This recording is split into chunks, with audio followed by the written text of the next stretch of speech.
Olá, tudo bem com você? Eu sou Nicolas e esse é o canal Renderizando a Palavra.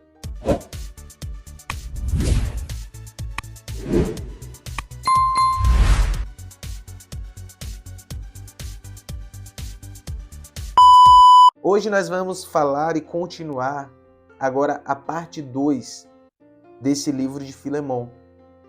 Nós vamos falar aqui agora e lembrando um pouquinho do que nós já falamos na parte 1, rapidamente, nós levantamos os 3 problemas principais que Paulo estava ali enfrentando nessa carta de Filemão.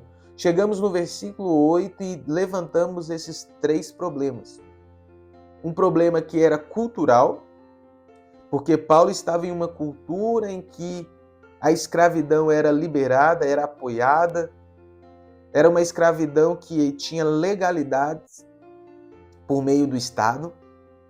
Nós vamos ver um segundo problema, que era a questão do Filemão, a questão de Paulo estar com a propriedade de uma outra pessoa, por mais que aquela propriedade seja um ser humano, mas naquele momento era como um escravo.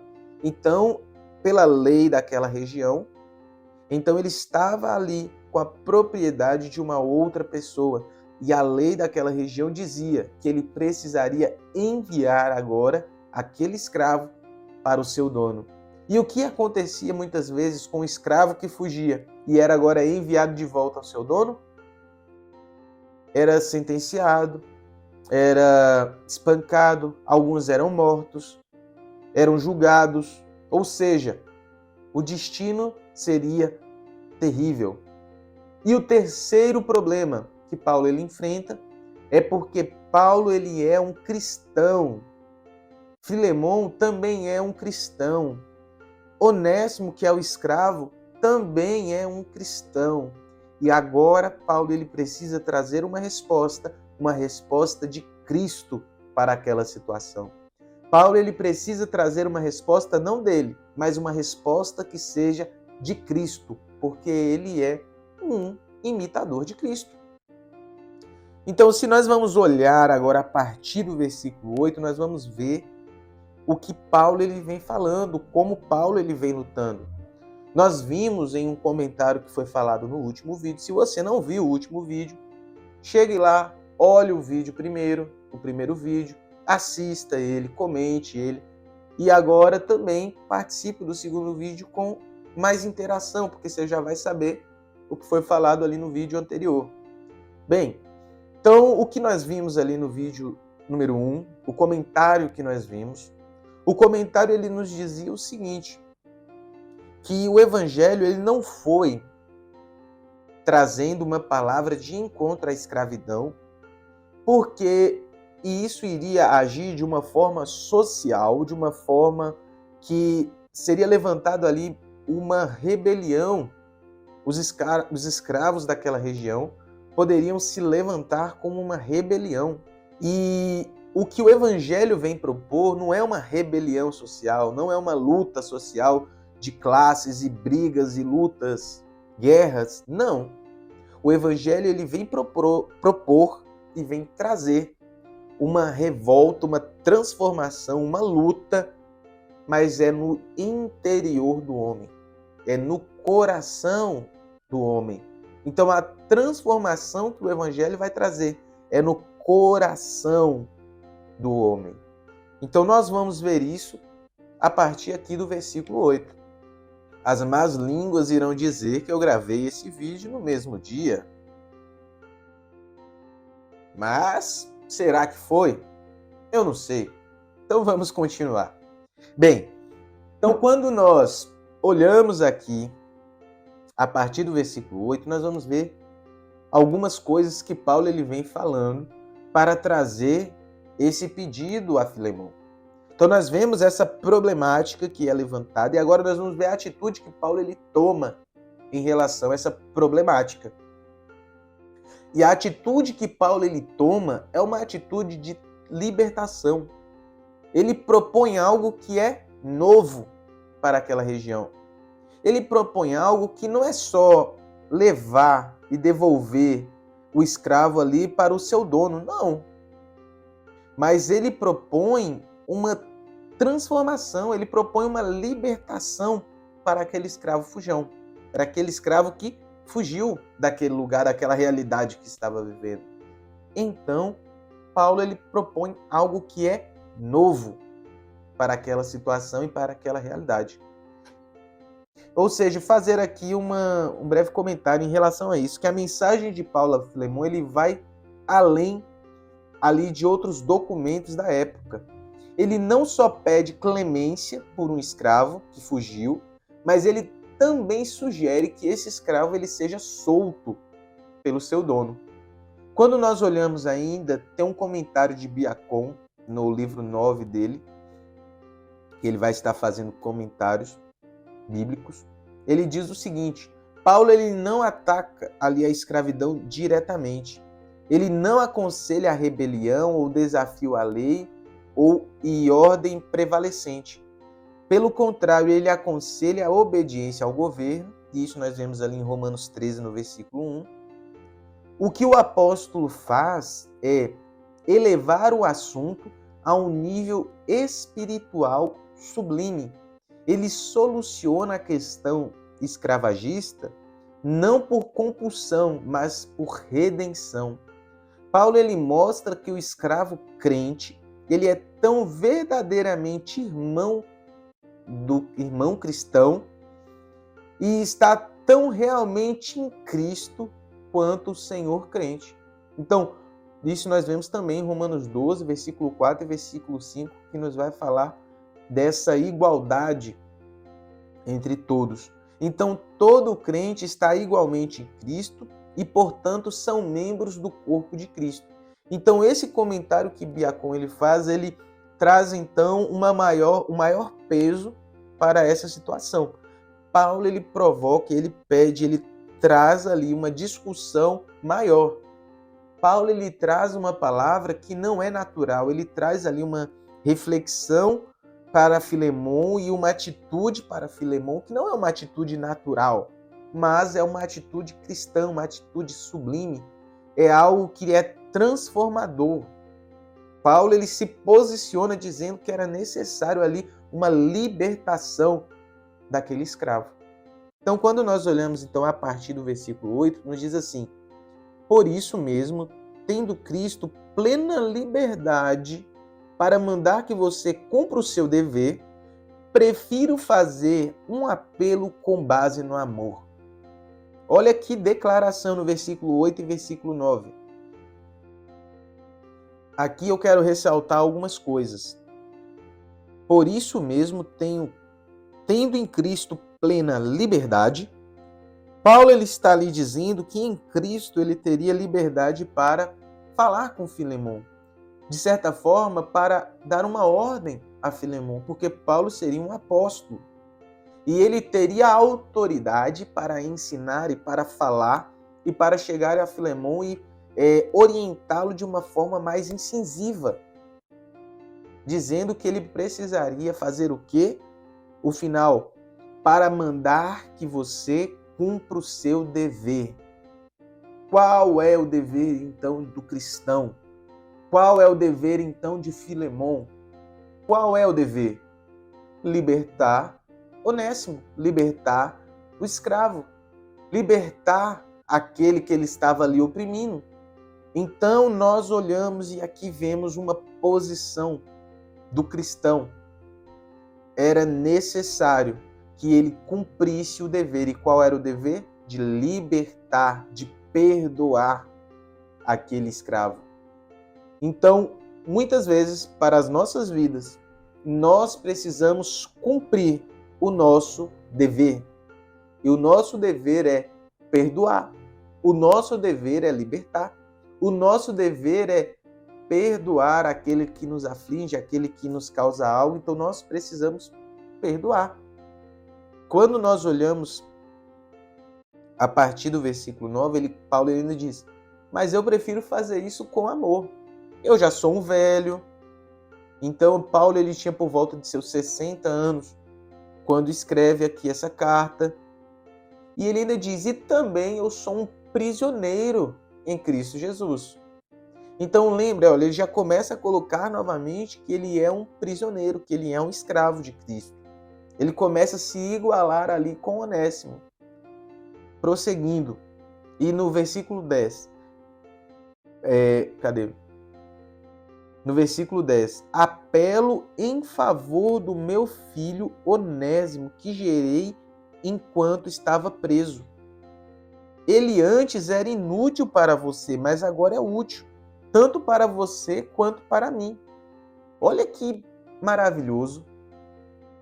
Paulo ele coloca agora Onésimo como um filho dele, alguém que ele gerou, alguém que ele ganhou ali para Jesus, alguém que ele consolidou, alguém que ele ensinou, alguém que estava ao lado dele, alguém que era útil para ele. E ele coloca agora para Filemon. Antes ele era inútil para você, mas agora ele é útil para você. E aqui ele faz até um trocadilho com o próprio nome de Onésimo. Onésimo, que significa no grego, significa serviço, aquele que é útil, melhor dizendo. A palavra Onésimo no grego significa útil. Então ele faz até esse trocadilho. Antes era inútil para você, mas agora ele é útil para você. Agora ele é onésimo para você. E aí nós seguimos para o versículo 12. Mando de volta para você, como se fosse o meu próprio coração. Olha que interessante o que Paulo ele coloca. Ele coloca agora Onésimo Filemon em uma situação em que ele estaria recebendo agora Onésimo não como um escravo, mas como um filho de Paulo, alguém que era amado por Paulo, alguém que Paulo disse que ele seria como um coração que Paulo estaria ali entregando para Onésimo. E olhe que interessante essa situação. E agora eu fico imaginando um pouquinho agora a cabeça do Onésimo quando Paulo ele diz para ele, olha, eu vou lhe enviar de volta para Filemon. Eu vou lhe enviar de volta para o seu dono, para aquele que era o seu dono antes, quando você era um escravo. Olha aqui. Será que Onésimo ficou como, sabendo que ele seria devolvido, que ele seria entregue, que ele ali seria enviado para Filemon?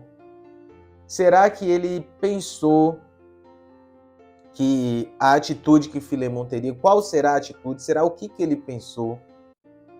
Quando nós olhamos então o versículo 13, nós vemos o seguinte: gostaria de mantê-lo comigo para que me ajudasse em seu lugar, enquanto estou preso por conta do evangelho, mas não quis fazer nada sem a sua permissão, para que qualquer favor que você fizer seja espontâneo e não forçado. Então Paulo agora ele coloca toda aquela responsabilidade em cima de Filemon. Filemon ele tem uma responsabilidade muito grande agora diante de Paulo, diante de Filemon, diante de Onésimo, diante daquela igreja que se reúne ali naquela casa. E qual a atitude que ele vai tomar? O que ele vai fazer? São algumas perguntas que nós podemos fazer, mas quando nós olhamos essa carta, nós podemos imaginar que Filemon o libertou. Existem estudos que vai dizer que Onésimo se tornou até um presbítero na igreja, que ele se tornou alguém relevantíssimo ali naquela igreja local, naquele ministério, por conta dessa atitude. Mas nada assim comprovado biblicamente, mas alguns historiadores, estudiosos nos dizem isso. Quando nós prosseguimos ainda, no versículo 15, Paulo ele diz o seguinte: talvez ele tenha sido separado de você, preste atenção, por algum tempo, para que você o tivesse de volta para sempre, não mais como um escravo, mas muito além de escravo, como um irmão.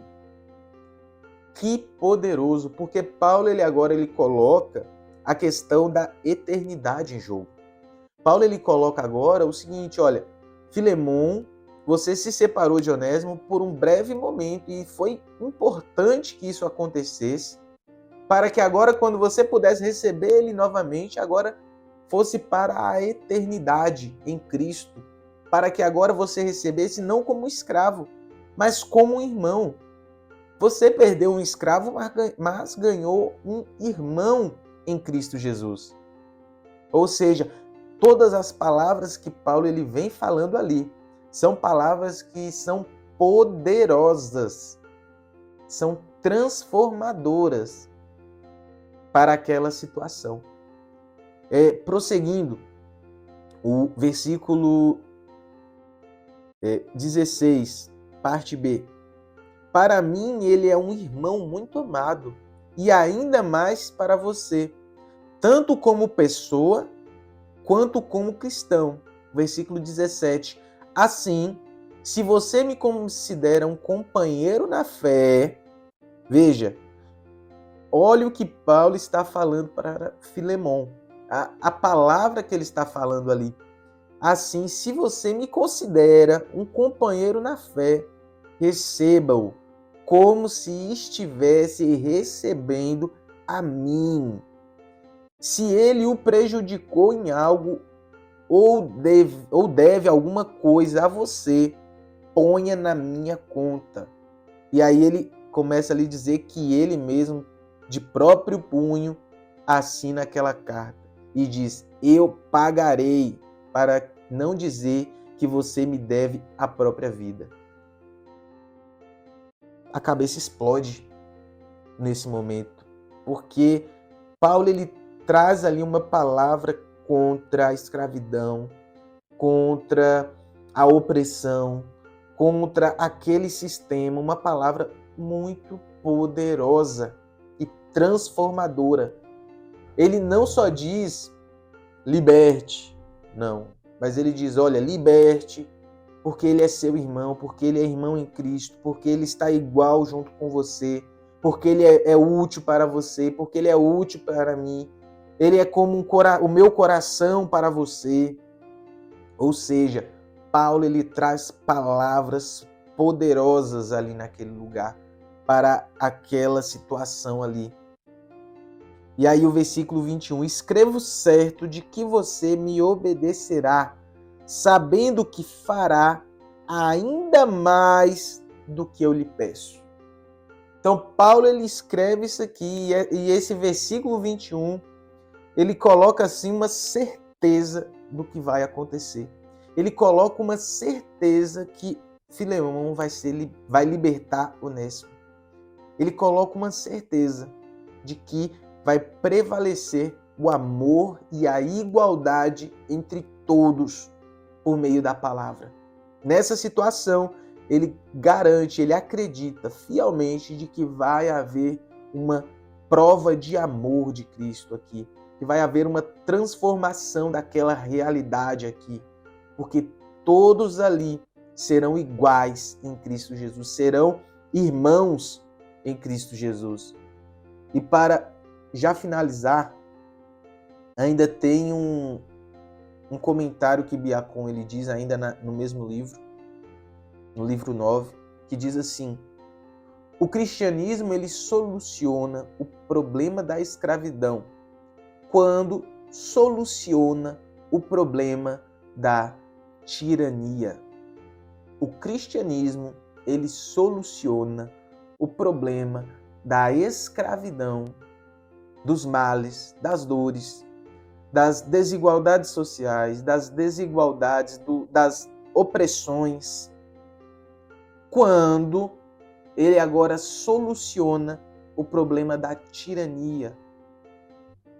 Ou seja, o cristianismo ele soluciona o problema da humanidade, da sociedade, quando ele soluciona o interior do cristão, o interior da pessoa, o interior daquele que está servindo, daquele que é tocado, que é transformado por Cristo. A criação, ela espera ardentemente a manifestação dos filhos de Deus. Essa manifestação dos filhos de Deus se dá também por uma transformação que ela é social, uma transformação que acontece no meio em que aquela pessoa está. Nós estamos em inúmeros lugares, servimos de inúmeras formas, exercemos inúmeras profissões, e no lugar em que nós estamos, nós precisamos mostrar a transformação que Cristo colocou em nossas vidas. Precisamos mostrar a transformação que Cristo fez em nós. E para finalizarmos, Paulo ele enfrenta esse dilema, um dilema contra a ideologia do Estado que vigorava ali naquele lugar, em relação à escravidão. Mas ele não ataca diretamente o Estado, mas ele instrui à luz do ensino de Cristo e do amor cristão.